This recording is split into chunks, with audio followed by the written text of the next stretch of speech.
Hey, welcome to Sam Outside. I'm Sam, and well, I'm outside. I'm outside because of what the statistics and what the science is telling us. Simply, it's so good for you. All right.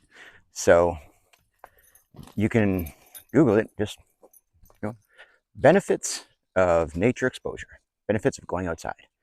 All right.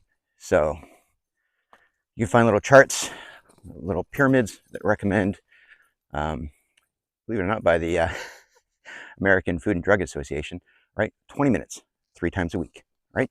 That's a minimum. It's a recommendation. Also, 5 hours a month and 3 days a year, all right? That science is also in part of the filling your nature prescription of what it is to have a doctor help you with reducing your stretch when they give you a nature prescription. So it simply says nature, right? So 20 minutes, 3 days a week, 5 hours a month, 3 days a year.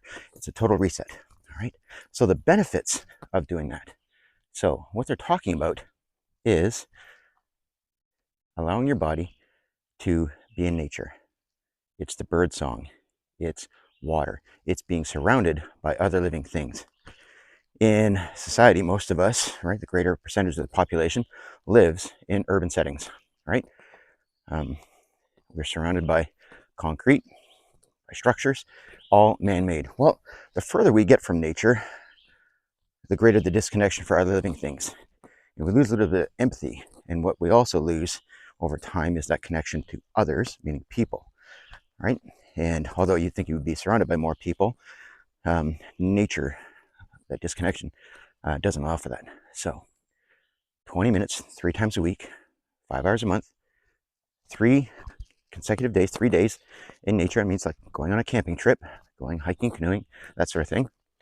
It's amazingly beneficial to your overall health. It reduces stress, right?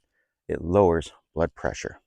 It resets and regulates heart rhythms, all right? It exposes you to more vitamin D, all right? It's the science, or the word in science for that is biophilia. Biophilia is the explanation of that part of your brain that is still mammalian, that is still very much what our ancestors needed in order to evolve and thrive, all right? Being part of nature, being part of eating what was growing in our immediate environment, relying on cues from nature, from bird songs, from other wildlife, from other people, those connections and contacts and stories, that sharing from exposure in nature is part of biophilia, all right? Now, the act of adapting and using your environment based on observations and sharing, that's phenology, right? Walking around the forest this time of year, I know that I should expect certain berries to be in bloom, certain seeds, certain mushrooms, all right? Certain wildlife is at a certain stage in their development, all right? A bit of science there in that. Spending time in nature reduces stress, promotes calm, exposure to bird song, sounds of water, promoting calm, right? Because that's what that ancestral part of our brain needs and is healthier for it. That vitamin D exposure is crucial to our skin, to our functioning of internal organs, all right, our circulatory system. All right. So those are all the immediate benefits. It helps improve your sleep. It helps with focus and creativity. That's all the science behind the immediate effects. That 20 minutes, 3 times a week, or that 5 hours a month, that 3 days a year. Those are the immediate benefits. Now let's talk about the secondary benefits, right? The things that happen as a result of that. When I have more exposure to vitamin D, I've got better skin, better complexion. Well, maybe for some, that'll lead to a boost in self-confidence, right? Maybe reducing stress, reducing cortisol production actually starts to affect other functions of my internal organs, the ability to process, all right? What nature also does, especially if you're outside walking, not just standing in it, all right? We're now creating other chemicals, reducing cortisol, but we're also creating more endorphins, right? We're creating oxytocin. We're boosting production of serotonin, all right? Dopamine is part of that. So walking in nature, walking outside, promotes all of that. And that's the science behind a nature prescription.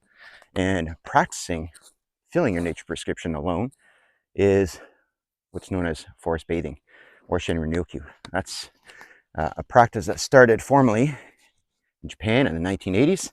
And that was a Japanese federal government initiative recognizing the pandemic of loss of corporate Japanese workers due to stress, right? That's how competitive it was at that time.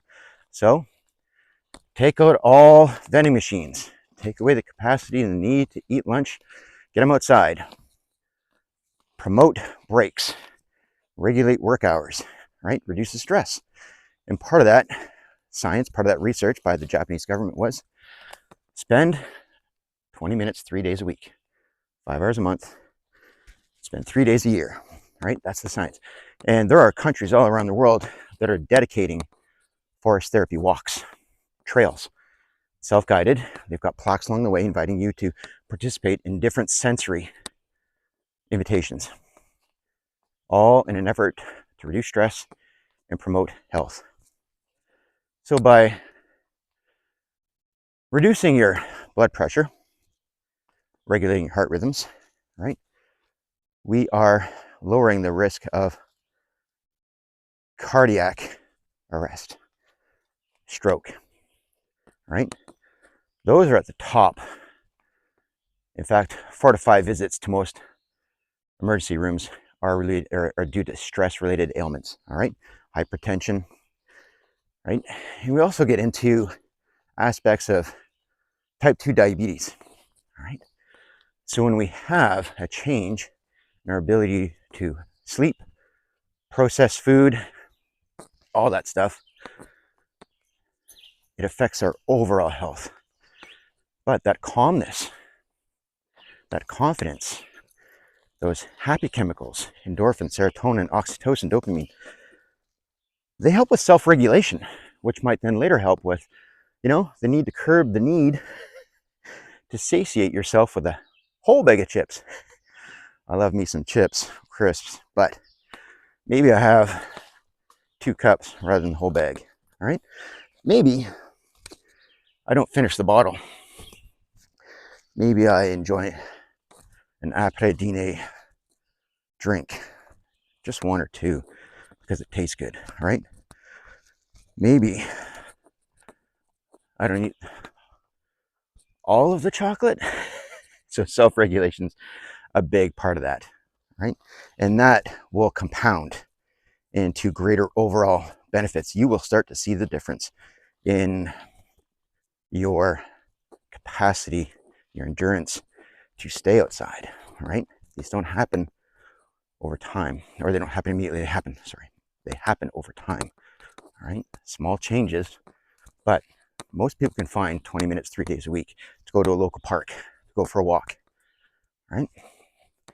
I'm lucky enough that I'm surrounded by nature, and I've got a dog that I love who needs his exercise. I don't like spending my time off work cleaning up feces in the yard. Let him do it in nature. That's why I walk him outside on the trails. Good for him, it's good for me. Boosts confidence, self-regulation, calm, and all those little things it does for my skin, my internal organs, my respiratory system, my circulatory system. They all compound. So please, go outside. Quick little Google. Benefits of nature exposure. Benefits spending time outside. And if you really want to get the full, that's just you doing your own thing. Now, if you book some time with a certified forest therapy guide, not only are you doing that, but then let's add mindfulness. Let's expose you to phytoncides. Now we're just compounding that. We're actually allowing nature to connect with your immune system. Phytoncides, the essential oils that part of the process of photosynthesis. That's how trees communicate on the wind. That connects through our eyes, sinuses, our skin, our lungs, gets right into our body. But if your body's not ready for it, much like taking vitamin C supplements, if you're not exposed to time outside, to nature, it just passes right through us. So participating in a guided forest therapy walk, that guide holds the vessel for safety, for time, for curriculum, for expectations. It allows a deeper immersion, allows for a deeper opportunity. And that is a 2 to 3 hour experience. And that time flies. I've never had a participant on one of my guided walks tell me that it took too long. In fact, they want more. So that's where I invite them, share them resources where they can start participating in forest therapy and nature connection on their own, right? Because it is practice and it takes time. It's a skill, and a skill is something that is practiced. It becomes a habit, right? So don't be controlled by your emotions. They become words, and your words become actions. Actions become habit. Habit creates character. So spend time in nature. It'll change you for the better, all right? So please go outside 20 minutes, 3 times a week. Find 5 hours a month. Find 3 days a year. And that's just a recommendation, right? And if you compound those effects with forest therapy, mindfulness practices, a guided forest therapy walk, man, not a bad way to spend your day, your time. You will see the benefits, all right? So please, go outside. You're worth it. We need it. Thanks. See you soon.